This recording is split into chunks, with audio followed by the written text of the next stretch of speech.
Hi, hello students. So this year UPSC questions. So this is 100 questions, students. So I am taking a paper A set. Consider the following: carbon monoxide, nitrogen oxide, ozone, and sulfur dioxide. Excess of which of the above in the environment is at the cause of acid rains? So generally, fossil fuel combustion.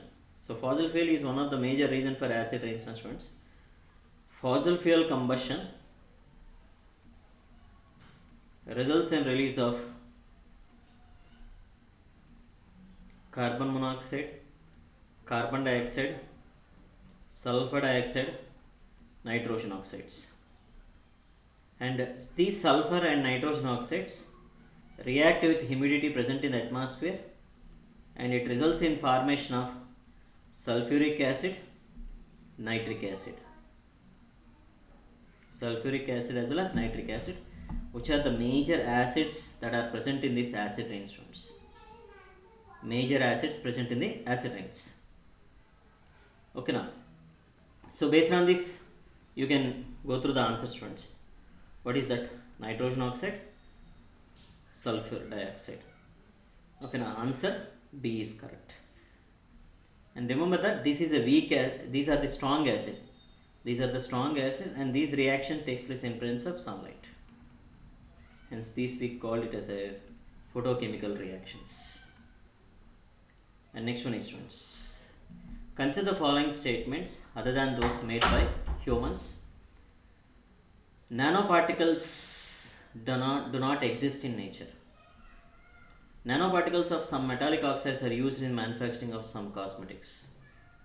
Nanoparticles of some commercial products which enter the environment are unsafe for humans. Yes, students, see here. This statement, nanoparticles are not only produced by humans, naturally produced as well as human produced are there. Naturally produced one are also there. So naturally produced means what? Naturally produced. Volcanic eruptions. Volcanic eruption. Combustion of fossil fuels. Volcanic eruption, combustion of fossil fuels. So these two, see here, students.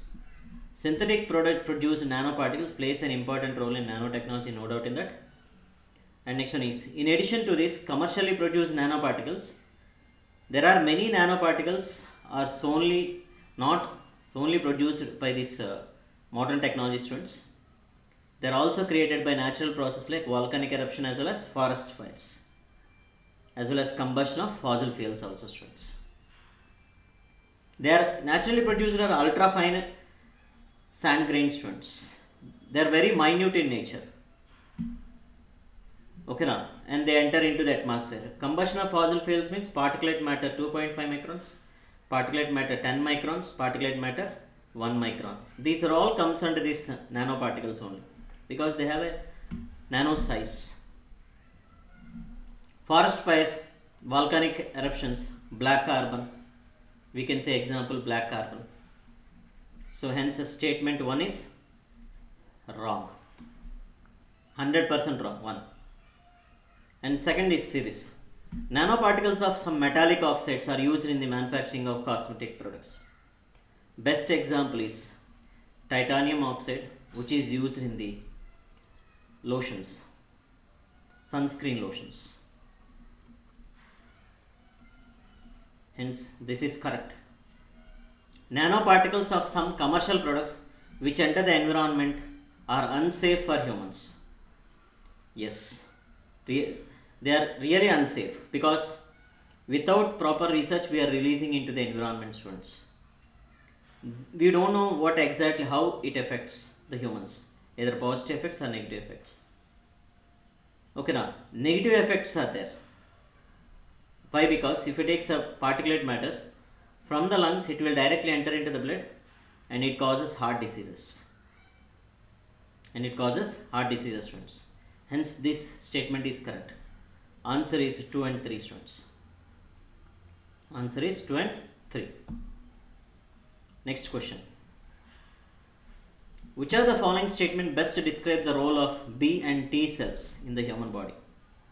These are nothing but blood consists of what? Lymphocytes. These lymphocytes are of two types. What are the two types of lymphocytes means? B lymphocytes. Next one is T lymphocytes. T lymphocytes causes cell mediated immunity. That means if any microorganism such as bacteria, virus, if it enters into the human body, that is within the cells or between the cells, then T lymphocytes will show the cell mediated immunity. B lymphocytes shows humoral immunity students. Okay now, so these are the things, and answer for this is they protect the body from the disease caused by pathogens. Okay now, these B lymphocytes, if any bacteria, virus, fungus enters into the blood, B lymphocytes will go and kill that. Like that, both will show defense, and both will work as a part of defense mechanism students. Hence answer is D. And next one is DNA barcoding. So every living organism will have DNA as a genetic material students. Now and then we are extracting the DNA and we are using that DNA in barcoding students. For what purpose means we are using it in barcoding. See this. So first one is species identification of endangered wildlife. Students. Not only for identification of endangered wildlife. Okay, now, it is also used for what purpose means? To know the genetic variations between the species students. And next one is quarantine pests. Next one is disease vectors, enforcement agents, consumers to make informed decision in much shorter time frames. Okay, now immediately by reading that barcode, we will get whole information regarding to the particular product students. So that is okay. Now next one is pest and disease control, food productions and safeties. It is also used in food production and safeties. Resource management, conservation, research, education and recreations. Like this, in different areas we are using students. If you see here, critical role in trade in endangered and protected species and products. Okay, here also we can use it. No doubt it works in a perfect manner students. DNA barcoding. And based on this information, why this question was given students, recently India has signed a memorandum of understanding with international DNA agencies regarding to this barcoding students. So they have given question based on that only. That information was covered in PIB. So this assess the age of the plants or animal students.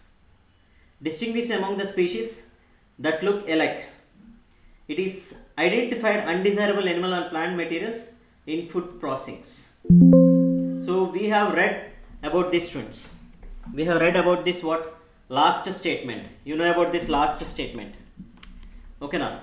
And that means this is 100% correct. Second statement we have seen. Okay now. Second statement is 100% correct. And third statement is wrong. Means first statement is wrong students. So these two are correct. Answer is 2 and 3 students. 2 and 3 is the answer. For aging of, to know the age of the plants and animal students, generally we use carbon dating methods. And in plants, we will count the annual rings. Carbon dating method or annual rings in the stem part of it. So these are the general techniques what we use. Okay now, DNA barcoding we cannot know the age of the plants and animal students. Carbon dating techniques are the best methods to know the age of this. Next one is, and certain species of which of the following organisms are well known as cultivators of fungi. Generally ants and fungus will have a mutual symbiotic relation students. He has given a symbiotic relations, mutualism.